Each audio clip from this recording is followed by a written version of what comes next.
So good day, YouTube. This is my second portion of men's time and resources. So where we left off was where the man who was raising me, teaching me positions in soccer, aka football. So I last left off was talking about how I explained to him that I wanted to play soccer, aka football, and he got me my cleats. Went to the soccer field, and he was showing me some positions. He put on the ball, and some angle kicks that he was taking, and they kept going into the goal. And I couldn't understand, and I thought that it was a fluke at first, but seeing him doing it over and over and over, and the same result. And he explained to me that this took practice. And it didn't happen overnight. He had to practice it for a very long time. It didn't take a month, 2 months.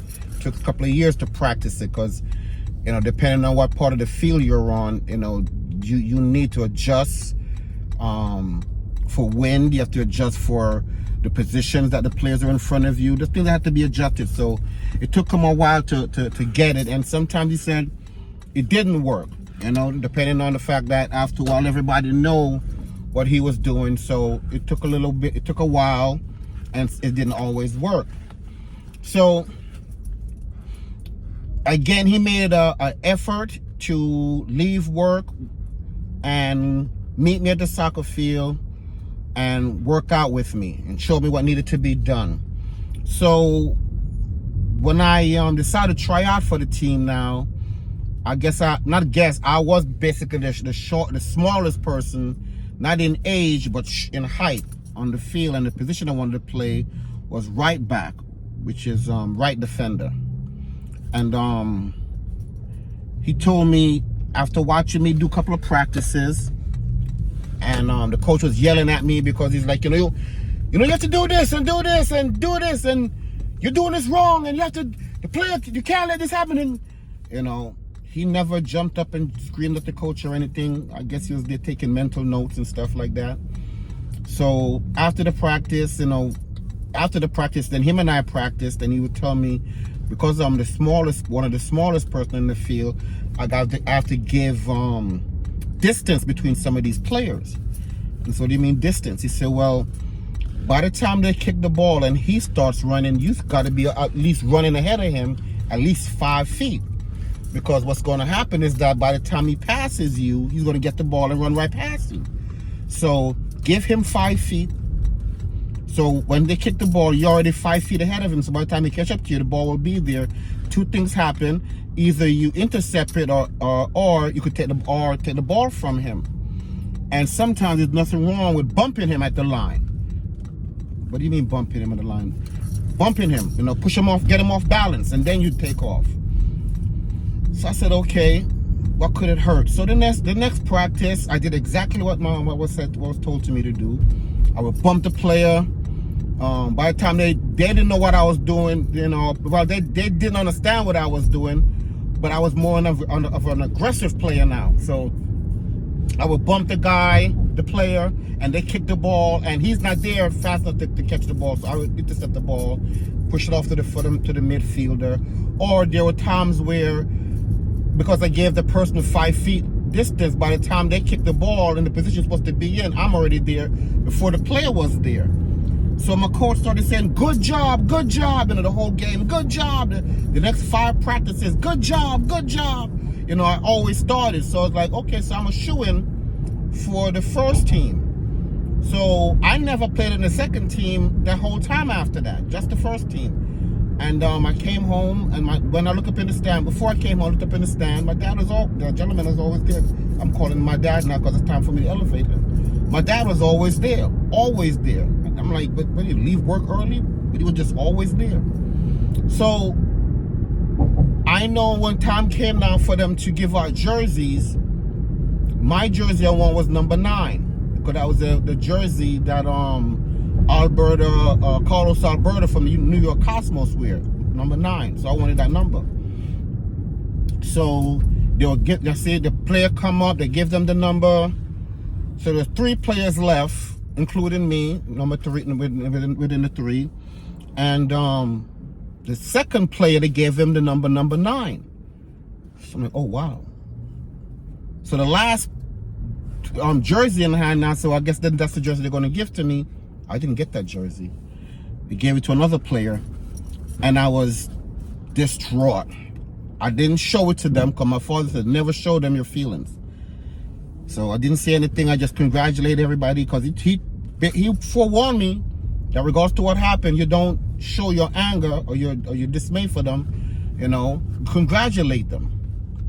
So I congratulated everyone, and my coach let me know if there's a spot available, you know, we'll give it, you know, you'll get it.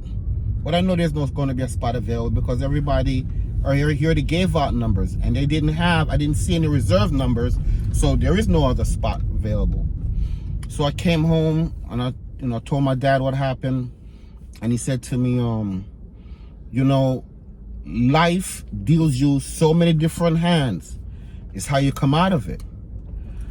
So to me, at that point in my life as a young man, I just thought he was being the most mean and selfish person there is. Because to me, oh, this is the way he's going to get me back for whatever I think, I guess I thought I did to him. You will just prepare me for life. That's all. Prepare me for life.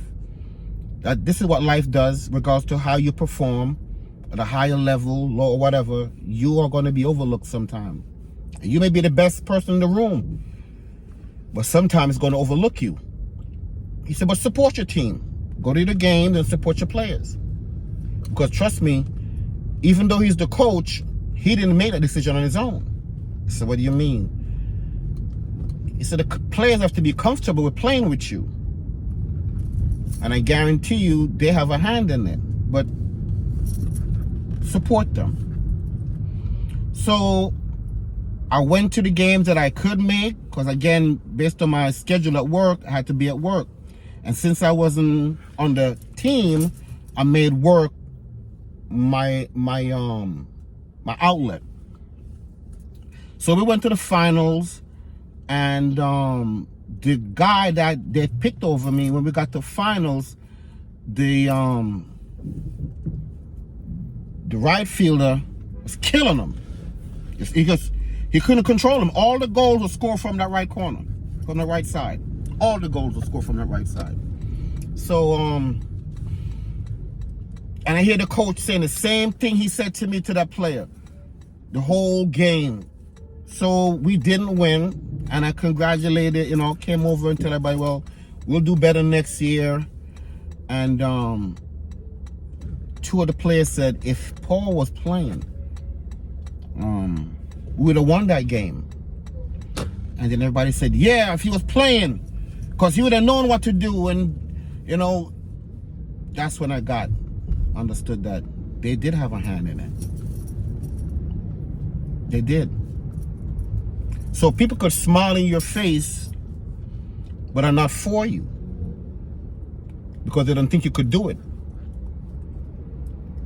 But my dad prepared me for this. Okay, he prepared me for this. So when I came home, was I angry? No, I was not. I was elated now because what he said was going to happen, happened. And because he prepared me for what was going to happen, I felt I came out, even though we didn't win the game, I felt I won because they now finally saw me and saw what I was worth.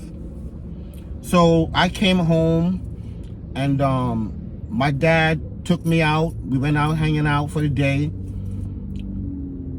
And nothing negative came out of his mouth. He was just proud of me for trying, and proud of me for being in school, and proud of me to focus on work. And he just proud of me. And I'm like, I've never heard this man say all these things to me before. Never heard him say he's proud of me.